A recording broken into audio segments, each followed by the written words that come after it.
사도행전 시리즈 21번째 말씀 나눌게요. 오직 예수, 다른 조건은 없습니다. 한번 따라 보시겠어요? 오직 예수, 다른 조건은 없습니다. 오직 예수뿐입니다. 사도 바울이 바나바와 함께 1차 전도 여행을 이제 마치고 13, 14, 15장에 14장까지 마치고 오늘 14장 맨 마지막 27절, 28절에 가보면 그들이 이제 다시 왔던 길을 돌아가서 이제 안디옥 교회, 자기들의 파송한 모교회로 돌아갑니다. 돌아가서 돌아가는 길에 이제 26절에 본 돌아가는 길에 2절 14장 22절 23절에 보면 이제 지나왔던 전도했던 지역들을 돌아가면서 다시 이제 권면의 말을 한 다음에 그리고 26절에 안디옥에 도착해서 자신들의 27절에 선교의 모든 보고를 하고 그리고 28절에 제자들과 함께 오래 있게 됩니다.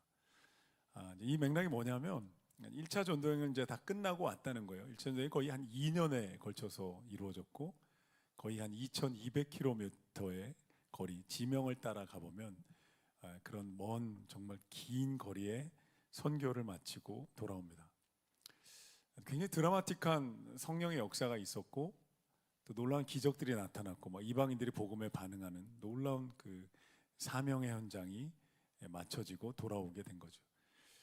돌아와서 28절 제자들과 함께 오래 있으니라 27절에 그들이 이르러 교회를 모아 하나님의 함께 행하신 모든 일과 이방인들에게 믿음의 문을 여신 것을 보고하고 제자들과 함께 오래 있으니라 이렇게 기록합니다.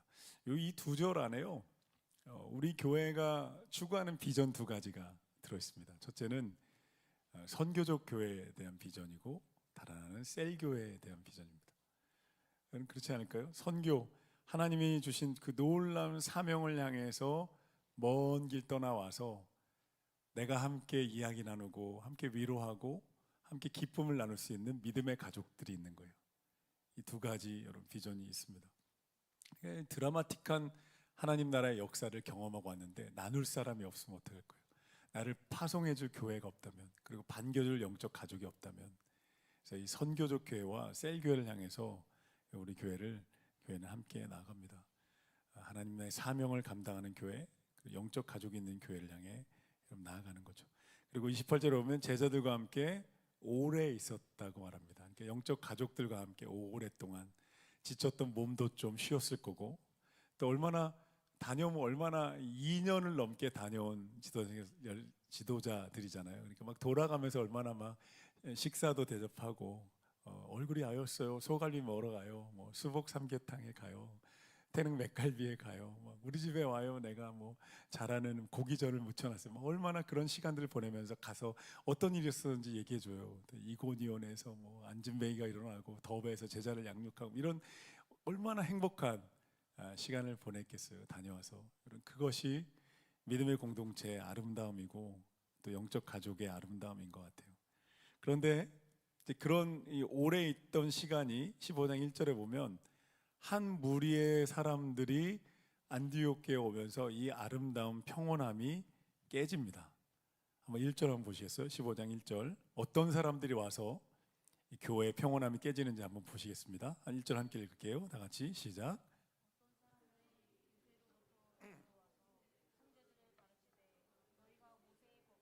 할례를 받지 않으면 능히 구원을 받지 못하리라니. 2절 시작.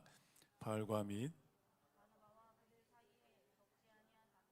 변론이 일어난지라 형제들이 문제에 대하여 바울과 바나바와 및 그 중에 몇 사람을 사도와 장로들에게 보내기로 작정하니라. 아멘. 이제 이렇게 너무너무 평온하게 선교도 잘 마치고 와서 믿음의 가족들과 함께 정말 평온한 은혜를 누리고 있는데 갑자기 예루살렘에서 이 몇몇 사람들이 안디옥에 와가지고 갑자기 이제 막 1절에 보면 너희가 모세의 법대로 할례를 받아야 구원받는다. 모세의 율법을 지켜야 구원받는다. 이 말에는 괄호치고 뭐가 있냐면 예수님의 십자가만으로 안 된다 이런 의미예요. 여러분 사도 바울이 이 말을 듣고 어땠을까요? 뚜껑이 열렸을 거예요. 사도 바울이 어떤 사람이에요?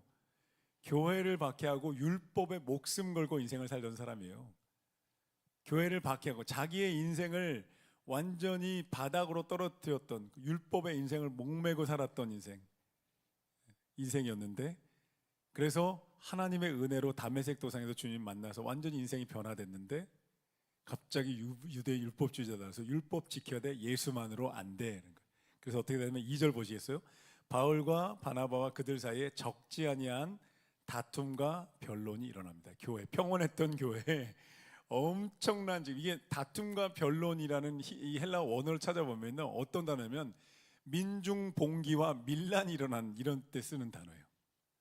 그러니까 이게 적지 않은 다툼과 변론이라고 한국말로 번역을 했지만 사실은 그런 의미가 아니라 어마어마한 논쟁과 격렬한 싸움이 있었다는 거예요. 그렇지 않았을까요? 여러분, 사도 바울의 스타일을 보십시오. 유대교 율법에서 완전히 뒤집어서 복음으로 간 사람이에요. 자기를 박해자였던 자신을 용서하시는 예수님의 십자가를 경험한 사람이에요. 자기를 버림받아도 아무런 문제가 없었던 건 교회를 박해하던 날, 나중에 사도 바울이 끊임없이 고백하는 거예요. 죄인 중에 내가 괴수였는데 하나님의 은혜로 구원받았다는 것을 직접 몸으로 경험하고 구약 성경을 십자가의 복음으로 다 해석해낸 사람인데, 누군가 와서 예수 십자가만으로 안 돼, 구약 율법을 지켜야 돼 라고 말하니까 엄청난 다툼과 변론이 일어납니다. 이 할례라는 단어 하나에 할례만 의미하는 게 아니고 이들이 와서 말하는 건 모세 율법 613가지를 다 지켜야 한다는 것을 요구하기 시작한 거예요. 엄청난 격렬한 논쟁이 여러분 교회 안에 벌어집니다. 이 장면을 보면서 제가 한 3가지 정도를 우리 함께 묵상할 수 있을 것 같아요. 첫째는, 은혜가 있는 곳에 반드시 사단의 공격이 있습니다. 하나님이 일하실 때, 우리가 은혜 받을 때, 교회가 부흥되고 한 사람의 인생이 살아나고 가정이 살아나려 할 때, 여러분, 사단이 가만히 있지 않는다는 거예요. 어떻게 하든 소금 뿌리고 어떻게 하든 분당질을 하고 다음 세대 부서들이 살아날 때 어떤 식으로든 막아서려고 하는 것이 사단의 전략입니다. 여러분, 마태복음 4장에 보면 예수님이 40일 금식을 마치고 내려오자마자 어떤 일이 있어요? 마귀가 감히 예수님을 시험합니다. 이렇게 얼토당토하게 무모한 게 마귀입니다.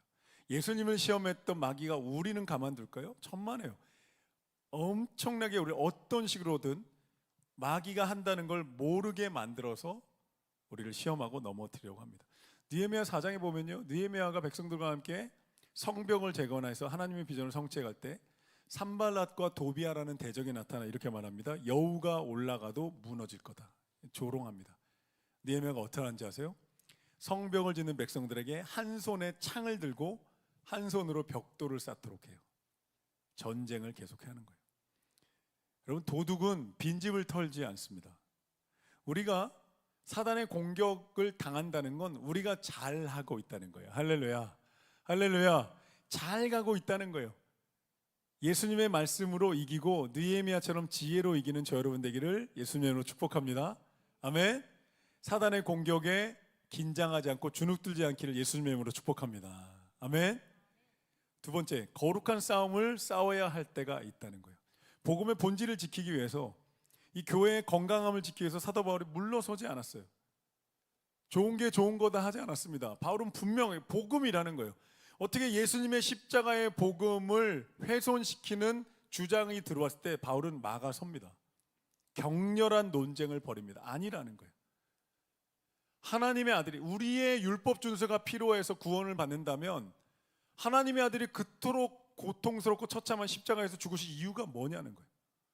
내 노력을 통해서 이루어진다면 하나님의 아들이 그렇게 처참하게 피 흘려 죽을 이유가 뭐냐?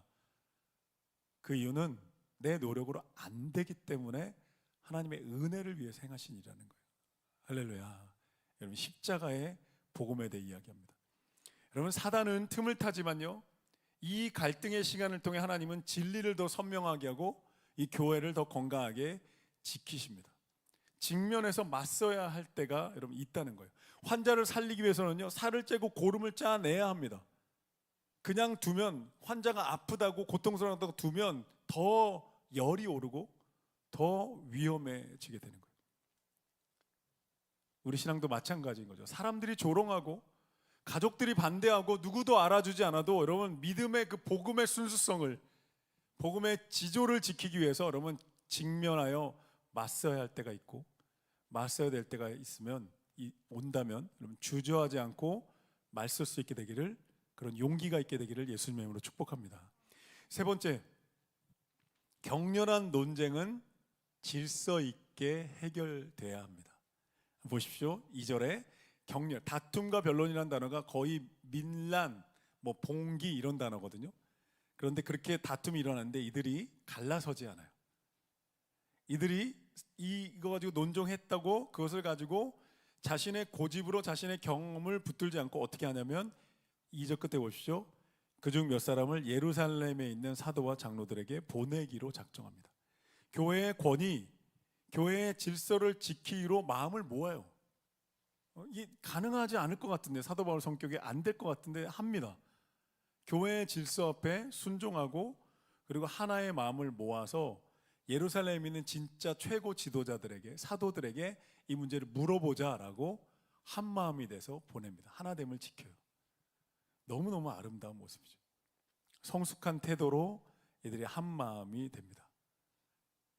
1727년에 진젠도르프 백작의 영지의 헤르누트에 모인 피난민들이 교파와 출신 배경이 달라서 날마다 격렬하게 싸웠어요. 종교 전쟁이, 종교 개혁 이후에 막 종교 교파 가지고 전쟁이 일어나던 유럽의 아주 비극적인 시기였어요.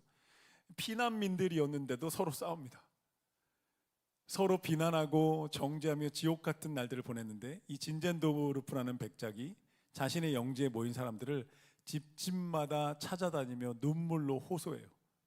함께 말씀을 읽으면서 형제의 규약을 만듭니다.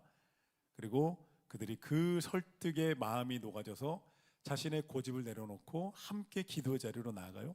1720년 8월 성찬식 때 성령이 강력하게 임했고 그 순간 그들 안에 있던 모든 갈등과 분리하는 마음이 녹아져서 서로 부둥켜 안고 하나가 되어 옵니다. 그리고 거기서 기도운동이 시작됐는데, 이 기도운동이 어떤 기도운동이냐, 100년 동안 불이 꺼지지 않았던 모라비안 기도운동이 시작돼요. 여러분 놀랍지 않나요? 그 순간의 갈등을 바꿔서 하나님이 기도의 불씨로 사용하셨고, 할렐루야, 할렐루야. 사단의 공격을 하나됨으로 막아냈을 때 이 기도의 불이 나중에 100년 동안 세계 선교를 일으키는 기도의 운동으로, 선교사를 보내는 기도 운동으로 타오르기 시작하는 거예요. 이 교회가 하나 되어서 질서를 지키면서 이 문제를 해결나갑니다. 어떻게 해결하는지 한번 뒤에 보시겠어요? 3절 보겠습니다. 바나바와 바울이 안디옥 교회의 파송을 받고, 3절에 그들이 교회 전성을 받고 예루살렘 교회를 향해 갑니다. 5절 보십시오. 이제 4절에 보면 예루살렘 교회에 이르러서 사도와 장로들에게 영접을 받고 하나님이 자기들에게 하신 일들을 이제 말합니다. 이런 선교의 열매가 있었고 이런 일로 인해서 우리가 논쟁을 하다 왔는데 어떻게 할까요? 물어봅니다. 그때 예루살렘 교회에도 5절에 바리새파 율법주의자들이 있었어요. 일어나서 할례행하고 모세를 지키는 것이 마땅하다라고 그들이 또 주장합니다. 똑같은 사람들이 예루살렘에 있었던 거예요. 6절에 보니까 사도와 장로들과 교회 지도자들이 다 같이 모입니다. 보십시오. 그리고 이 문제를 해결하기 위해서 모여서 기독교 역사에서 가장 최초의 기독교 연합회의가 열리는 거예요. 이게 사도행전 15장을 예루살렘 공의회라고 부릅니다. 여러분 이거 하나 외워두시면 나중에 사람들하고 성경 이야기하다, 예루살렘 사도행전 15장 예루살렘 공의회 내가 알지, 이러면 굉장히 성경에 유식한 것처럼 분위기가 될 겁니다. 연합총회가 열린 거예요. 지도자들이, 예루살렘 지도자, 안디옥 교회 지도자들 함께 모여서 최고 지도자인 이제 베드로와 야고보가 주관하는 가운데 총회를 열어서 어떻게 해야 되냐, 정말 예수님의 가르침이 뭐냐를 여기서 결정하게 됩니다. 그리고 최초의 총회가 열려요. 7절 보십시오. 함께 읽어볼게요. 어떤 분위기인지 읽어볼게요. 다 같이 7절 읽겠습니다. 시작.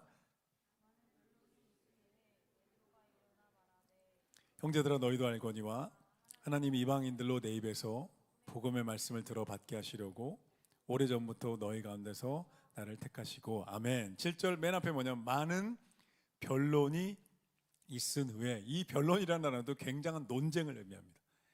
여러 가지 의견들이 막 쏟아져 나왔다는 거예요. 바리새파 기독교인들, 이방인 사역자들, 그리고 율법학자들의 성경 인용들이 막 쏟아져 나오면서 많은 변론을 오랜 시간 가집니다. 베드로가 이거 다 듣고 있어요. 베드로와 야고보, 뒤쪽에 이제 야고보라는 지도자가 일어나는데 예수님의 동생 야고보입니다. 베드로와 야고보가 다 듣고 그리고 이것들을 이야기를 나누기 시작합니다. 이제 변론이라고 되어 있지만요, 사실은 헬라어 원어에 들어가 보면 사실 난장판이라는 단어에 제일 가까워요. 난장판이 돼서 자 한마디씩 하는 거예요. 왜냐하면 아직 성경도 확립되지 않았고 예수님의 가르침에 대해서 막 이제 사도들이 가르치기 시작하면서 교회가 부흥되던 시기에 복음이 뭔지, 교회가 뭔지, 질서가 뭔지 잡아가는 시기였던 거예요. 이 시기에 다 이야기합니다. 아마 베드로가 그거 들으면서 속으로 이런 생각했을지도 모르겠어요. 아이고 내 팔자야, 고기 잡던 시절이 나왔는데, 그랬을지도 모르죠. 그 정도로 수많은 이야기들이 다 터져 나왔어요. 여러분, 교회 회의하다 보면 그렇게 목소리 커질 때 있잖아요. 내 의견을 얘기할 때가 있습니다. 초대교회라고 해서 천사들이 모인 것이 아니었다는 거예요. 되게 위로가 되지 않나요? 할렐루야. 나중에 고린도 교회 가서 보면 더 위로됩니다. 고린도 교회, 와 이렇게 엉망인데 하나님이 사랑하시는 교회구나, 이런 생각 들거든요. 이렇습니다. 천사처럼 와 형님 먼저 말씀하세요, 동생은 듣겠습니다, 이러지 않았고 막 서로 인간적으로 막 서로 자신의 의견을 이야기합니다. 그런데 그곳에서 성령님이 일하시기 시작해요. 할렐루야. 그곳에 성령님이 일하시는 거예요. 사람들 가운데. 저명한 신학자인 F.F. 브루스가 이렇게 설명합니다. 초대교회는 성령님이 시키니까 무조건 따라와 라는 식의 일방적인 통행이 아니라 인간의 경험, 이성, 논증, 자신의 의견들이 막 부딪히는 혼돈의 시간 속에 성령님이 하나하나 질서를 잡아가셨다는 거예요. 7절의 앞에 많은 변론, 시끄럽고 혼란스러워 보이는데 그 무질서해 보이는 시간, 그 토론 속에 성령님이 일하시면서 교회가 아주 건강하게 세워져 갑니다. 제가 지난 1년 담임 목사로 우리 교회 섬기면서 1년 동안 우리 당회가 좀 그랬습니다. 모르셨죠? 제가 딱 보이면서 교회에 대한 여러 가지 의견들도 있고, 뭐 오래된 장로님, 신임 장로님, 신임 목사에서 막 이런저런 사안에 대해서 막 열띤 토론이 일어나는데 아마 지나가다 복도에 들었으면 싸우시나 했을 거예요. 정말 많은 토론을 하고 정말 막 속에 있는 얘기 다 했고, 저도 다 하시라고 다 얘기했고, 저도 막 다 하고 막 다 속에 있는 얘기 나누면서 1년간 거의 매달 뭐 2주에 한 번 막 모여가지고 다 얘기하는 건데, 의견이 다르면 다른 대로, 같으면 같은 대로 막 주고받았어요. 다 쏟아져 나오는데요, 한 6개월 정도 지나니까 마음이 모아지는 거예요. 할렐루야. 우리 당회 잘 되는 거 싫으세요? 마음이 모아지는 거예요. 서로를 이해하게 되는 거예요. 화해가 일어나는 거예요. 할렐루야. 그리고 막 교회에 대한 마음들이 생겨나고 하나 돼서 해보자, 하나하나 교회를 세워가신 하나님의 은혜가 보이기 시작하고, 당회가 기도하며 결정하니까 하나님이 일하시는 걸 보게 되는 거예요. 와, 이렇게 하나님이 일하시는구나. 여전히 부족하지만 성령 안에서 우리가 소통하고 함께 의견 나눌 때 하나님 건강하게 세워가시는, 한 팀으로 만들어가시는 하나님의 은혜를 우리가 경험합니다. 제가 감히 여러분 앞에서 솔직하게 간증할 수 있어요.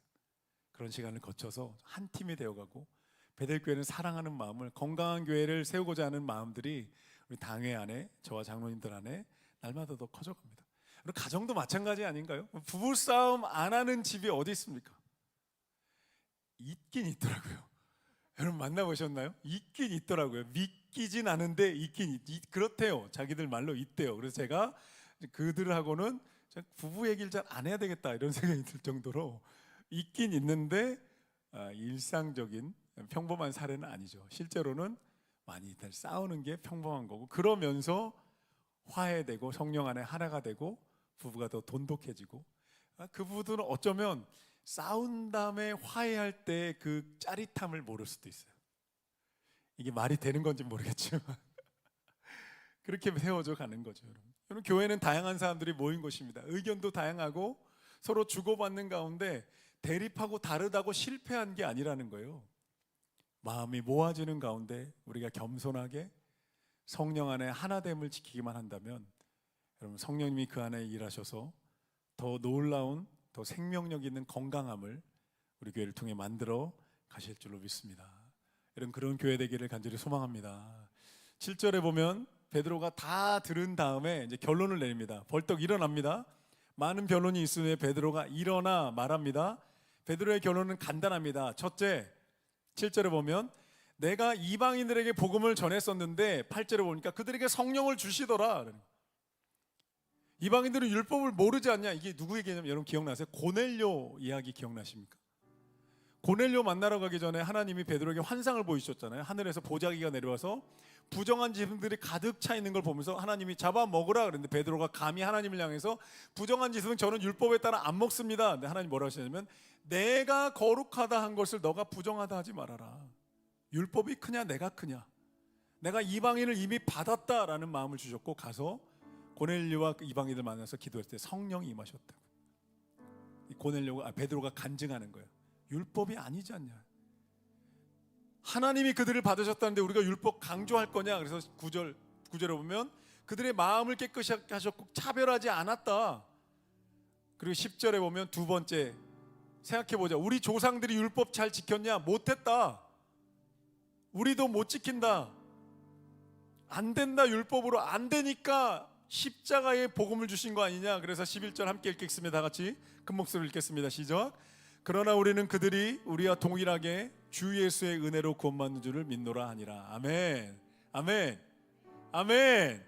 율법 아니라는 거예요. 나의 공로 필요 없다는 거예요. 나의 노력으로 구원받을 수 없다는 거예요. 누구도 하나님이 주시는 구원, 우리의 의로운 행위로 되는 것이 아니라 하나님의 전적인 은혜로 구원받는다는 거예요. 인간은 돌이킬 수 없을 만큼 구원에 관한 한 철저하게 타락했다는 거예요. 약간의 도덕성도 있고 약간의 착한 삶을 사는 것 같지만 하나님에 관한 한, 하나님에게 돌아가는 그 길에 관한 한 인간은 전적으로 타락했기 때문에 누구도 그 구원의 길을 갈 수 없고 오직 이 땅에 오신 예수님의 십자가의 복음을 통해서만, 그 십자가의 은혜를 통해서만 우리는 하나님께로 돌아가는 길이 열렸다는 거예요. 할렐루야. 갈라디아서 5장 1절에 그리스도께서 우리를 자유롭게 하시려고 자유를 주셨으니 그러므로 굳건하게 서서 다시는 종의 멍에를 매지 말라. 로마서 11장 6절에 만일 은혜로 된 것이면 행위로 말미암지 않음이니 그렇지 않으면 은혜가 은혜되지 못하느니라. 순금에요 0.1%의 불순물만 들어가도 순금이 아닌 거예요. 여러분 복음은, 은혜는요 전적인 은혜인 거예요. 할렐루야. 전적인 복음인 거예요. 전적인 사랑인 거예요. 내가 잘해서 사랑이 커지고 못하면 사랑이 줄어드는 하나님의 사랑이 아닌 거예요. 내가 조금 잘해서 칭찬 듣는 복음, 내가 못해서 멀어지는 복음이란 복음이 아닌 거예요. 오직 은혜, 오직 은혜는 인간의 노력이 1도 개입할 수 없는, 우리의 공로가 개입할 수 없는 전적인 하나님의 사랑과 은혜. 여러분 교회가 건강해지고 생명으로 가득해지는 비결 가운데 하나는요, 내가 은혜로 구원받은 죄인이라는 것을, 내가 전적인 은혜로 내 공로로 내가 뛰어나서 내가 뭘 했기 때문에 구원받은 것이 아니라 오직 하나님의 은혜로 구원받았다는 것을 다 고백하기 시작할 때, 내가 은혜로 구원받는데 누구를 판단해요?